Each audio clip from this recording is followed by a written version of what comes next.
Got a story time for y'all, and yes, I have permission to tell this story. So I'm at work the other day and one of my friends hit me up, called me 3 times in a row, but Okay, 3 missed calls from a friend? That's never casual. You can already tell this story is about to get messy.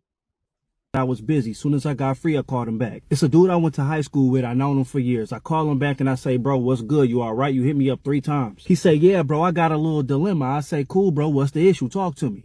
He said, bro, I've been going to school for this computer for years and it's finally about to pay off. I just got hired by a company that's about to pay me $300,000 a fucking year. So he's going from making $52,000 a year to damn near $300,000 a year. It's fucking crazy. I said, bro, I'm so proud of you. You deserve it. Let's celebrate. Da da da. He said, no. Wait. Before we get into all that shit, I need your help with something. I said, okay, my bad. What's up? He said, I've been with my girl for like 4 years now. I said, yeah, absolutely. Y'all been holding it down for a little minute. That's what's up. I said, I know she happy as hell. You about to change our lives forever. He said, yeah, that's my point. He said, I kind of want to give her a loyalty test before I let her know that she ain't got to work no more. He's been with her for 4 years and he's still not even sure? Most people don't test loyalty unless they feel a crack forming. Or before I propose, before we start having kids, before I let her know this good news, I have to know for sure she's the fucking one. I said, fool, I completely understand. Do you have anything in mind? He said, no, that's what I need your help with. I ain't got no fucking ideas. I said, okay, cool. I'm gonna call you back in an hour. I called him back in an hour and I came up with this. I said, bro, I got it. He said, what? I said, bro, instead of trying to find out if she would be down for you, if came up with all this money, we gotta know how she would act if she came up with all this money. Wow. That's a smart but dangerous twist. You're not testing her heart. You're also testing her character. And those results, they hurt the most. He said, how the fuck is we gonna do that? I said, get her a fake lottery ticket. He said, that shit sound dumb as hell. What the fuck are you talking about? I'm on my way to Spencer's to get one right now. So he goes to Spencer's, gets a fake lottery ticket to make it seem like you won $500,000 on a scratch off. Is this man serious? You don't buy a fake ticket unless you're ready for real consequences. I said, we in it now. Go grab some flowers, go grab some food, go grab a real scratch off and go grab that fake one. Give her the fake one, give her the food and the flowers and just walk out the room and scratch yours off and see how she react when she see that she won her $500,000. That's the sad part. He made it feel like it was a sweet moment. Dinner, flowers, and a hidden test. It's crazy how love and doubt can show up in the same gesture. Did just that, bought her some roses, some sesame chicken with some lo mein and handed her that fake ticket and did just that and waited for her reaction. Now, I'm thinking he's about to hit me back and say that, oh, she scratched it off and she was like, oh, babe, we won. Look what we won. We got 500,000. We straight. We got money to go travel and save us. I thought that was going to be what he called me back to tell me and be like, yo, we good. Now I told her the good news and now we okay, right? This is genuinely what the fuck I thought. He hit me back and said, yeah, she scratched it off, but she ain't say nothing about it. Wait, she didn't even say a word. That's odd. You'd expect shock or a scream. Silence means she's thinking about it. I say, cool, calm down. Maybe she don't know how to read it. Maybe she confused. Maybe she want to surprise you in a different way. I don't know. I'm trying to be fucking optimistic. He said, I seen her take a picture of it and send it to somebody. Uh-oh. She's texting someone already? You can feel the shift. She's not sharing the moment. She's hiding it. So I said, ask her about it. Ask her, did she win anything? Like, hey, babe, we got $20. We got extra $5. He said he asked her and she said, no, I don't think we won nothing. I'm gonna just throw it away. He says, okay, whatever. But now I have to find out who she sent this picture to. So within the next couple hours, she finally left her phone alone and he grabbed it to see who she sent the picture to. And she sent it to her sister. That confirms it. She's making sure before she says a word to him. It's like she's already building her next move. To say, is this real? Did I really win this much money? Her sister. And there it is. Instant validation.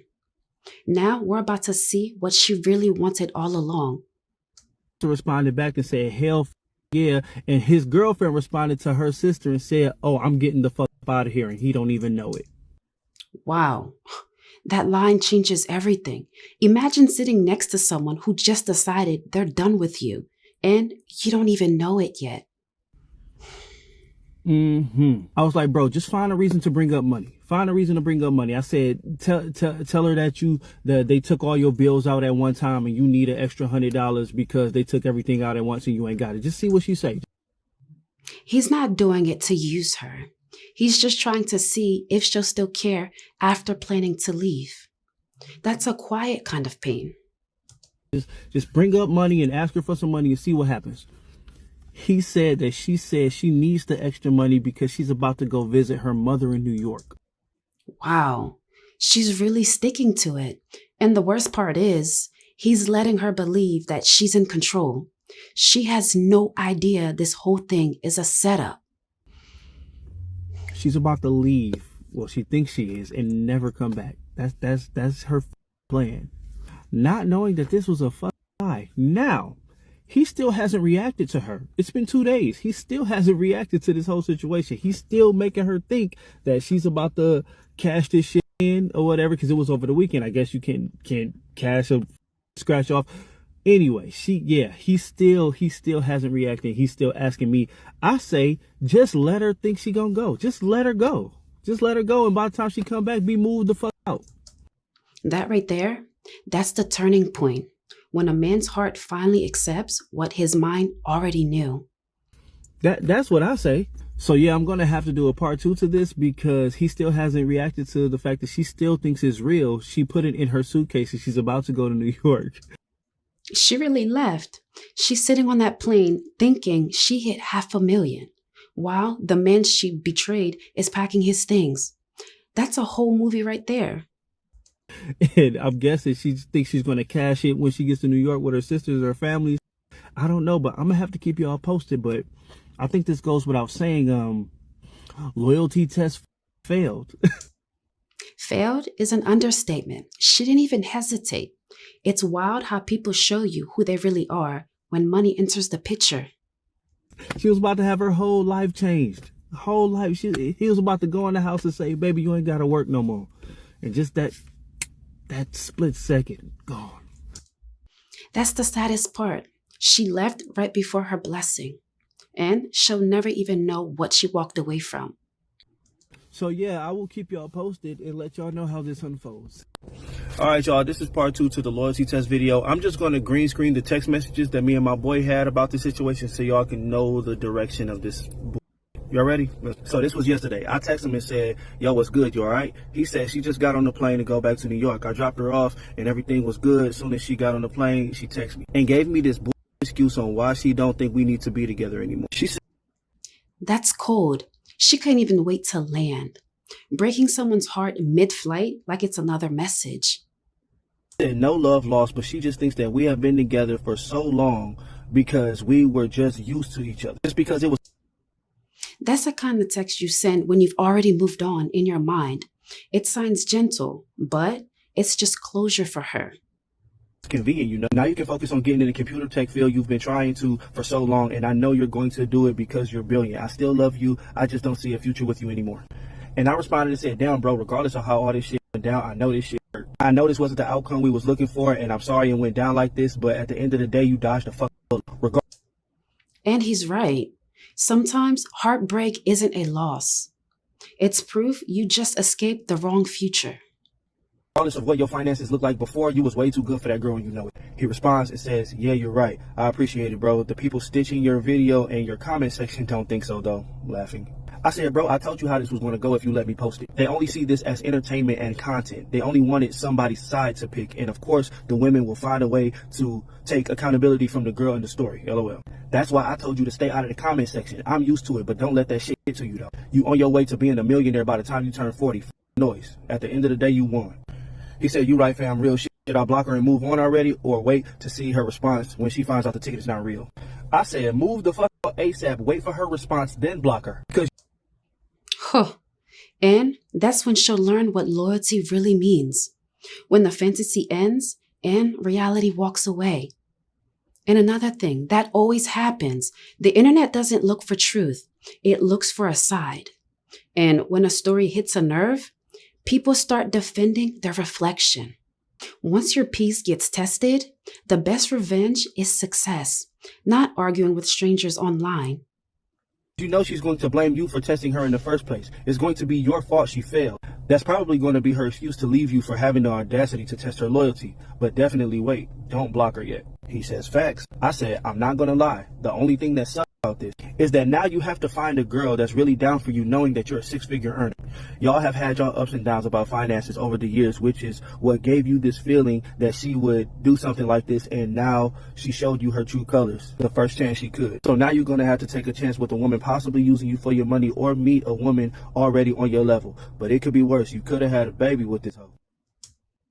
That's the hard part. Once you see someone switch up for money, trust hits different. Every I love you starts to feel like a contract. He said that's a fact, and I said he dodged a bullet like Ultra Instinct hits the gyps or whatever. So the conclusion to this story would obviously be her finding out that the ticket is fake. So clearly we're going to need a part 3. So to sum it all up, she kept her word and hopped on a plane and broke up with him. I mean, as a lot of you women said that she should have done, because why would you test? Stupid shit. But this conversation between me and him happened yesterday on Tuesday, so she should be finding out this ticket is fake any minute now. I'm hoping she finds out before my video reaches her, because it did get over 1.5 million views and it's still going up. So I'm hoping she find out on her own and not just see a fucking viral video. I did block the shit out of her, but after 500,000 views on the video, it has legs of its own. It don't even belong to me no more. That's y'all shit. So yeah, stay tuned for part 3. All right, y'all, we back in here. Part 3 it is. Okay, listen, she found out, but she didn't find out the way that I wanted or I thought she was going to find out. But I'll get to how she found out at the end of the video. So let's get into these screenshots, because she definitely inboxed me. You and your friend is childish. That's anger mixed with embarrassment. She's not just mad about the prank. She's mad because the world saw it. Turning people's lives into content like it's funny. Good morning, how are you? Yeah, it's kind of funny. And nobody knows who you is. I didn't say any names, post any pictures, or call out any cities or states. Only the people that know us personally know who I'm talking about. Shouldn't you be talking to him? Fuck you hitting me up for? I don't care if you kept it discreet. He's right logically, but that's not what hurts. When your pride gets hit, logic doesn't matter. Ego does. Still disrespectful and not your business to tell. We were going on 4 years and he could have just had a conversation with me. That's fair. She's wrong for what she did, but he's not innocent either. They stopped communicating long before the test. About how I was feeling, being financially stressed and overwhelmed. He didn't have to play a stupid prank as if I didn't love him or something. I held him down and appreciated him, but any woman making a substitute teacher salary, barely making it with their partner, would have done the same thing if they came across $500,000. That's where she lost me. Loyalty isn't a budget, it's character. You don't trade hearts for $500,000. And I tried. He won't respond to me. Men get tired and fed up. You wouldn't understand, but sometimes a situation can make us realize what they lost and how they fucked up. I think she mean what we lost and how we fucked up or whatever. And I said, girl, you only mad because you failed the test. That's harsh, but it's true. Most people aren't angry because they were wrong. They're angry because they got exposed. If you would have passed and he would have revealed his new financial status and he would have proposed to you and lived happily ever after, and then you went viral because of that, you would not be saying this private, childish, discreet. So hush. And don't worry, half the people that hear the story are on your side, and a lot of people don't even believe the story is real, so relax. And it doesn't matter how much time you held them down. You didn't hold them down this time, and that's all that matters. That line right there, years of loyalty doesn't erase the moment you switch up when it matters. Yeah, I know people make mistakes, but if it was me, I still wouldn't take your back. You violated trust in a big way and showed your true colors. All honesty, we didn't even expect you to fail the test. We thought it was just going to be a stupid joke that we could have just laughed about and moved on with that. Congratulations. You can hear the disappointment in that. He was hoping that she would prove him wrong, and she did the opposite. But you made a conscious decision. And how did you find out it wasn't real anyway? I meant to put wasn't. And how did you find out it wasn't real anyway? And she said, boy, you. I'm going to put out my own video and post my side of the story because this is stressful. You don't play with people's emotions like this. That's not remorse. That's damage control. When people can't change what they did, they try to change the story. And I said, that's so stupid because no one knows who it is. You're going to put yourself on blast for no reason. But go ahead, I'm pretty sure you'll get a lot of love. They will find a way to turn you into the victim per usual. I'm sure you'll get the sympathy you're looking for. I'm done talking about it after my next video though, so whatever. So I blocked her ass. But listen, I did find out how she found out. So supposedly the shit got so viral that they were talking about the story on somebody's podcast, and her cousin in New York sent it to her along with a couple other people stitching the video, and then she just found my original video, even though Imagine that. You leave thinking you won, and then your cousin sends you a viral video proving you lost everything. That's a silence money can't fix. blocked her. So, but I guess they reposted it so many times, and obviously she just made another page. But the thing is, I didn't know how viral this shit went. I knew it got over 1.5 million views on my page, but I didn't know it was going to radio stations and podcasts, and people was talking about it on YouTube and Facebook and IG. I didn't know it was doing all that. That's the internet. It turns private pain into public entertainment. And once it's out there, it doesn't belong to you anymore. I don't be on no other social media. I only be on TikTok. If it ain't viral on TikTok, I don't know about it. I swear to God. But anyway, I'm currently texting my boy right now. He's really just like going through the motions, really. I was going to show you all those text messages, but I don't know. This is getting kind of personal. It's getting kind of deep. Hopefully, I wouldn't bank on it, but if she does decide to do her own stitches and videos and tell her side of the story, then y'all get more content out of it. But unless he wants me to do an update and keep y'all posted and post something else about it, then that's when I'll do it. Other than that, I think I'm going to stop this shit right here, because this bitch talking about suing and all, man, That's how fast love turns into legal talk. Pride can make people forget they started as partners. Don't waste your time setting traps. Life will do that for you. Because sooner or later, everyone gets tested by something that they didn't plan. Just watch how they treat you when there's nothing to gain. When you're tired, when you're struggling, when you've got nothing left to offer but your presence. That's where loyalty lives. In the quiet moments when no one is watching. Not in the promises they make when everything is good. So, don't chase proof. Let time reveal it. The right people don't need to be tested. They'll prove themselves just by staying. It's been your girl Remi Rene here. I'll see you guys in my next video.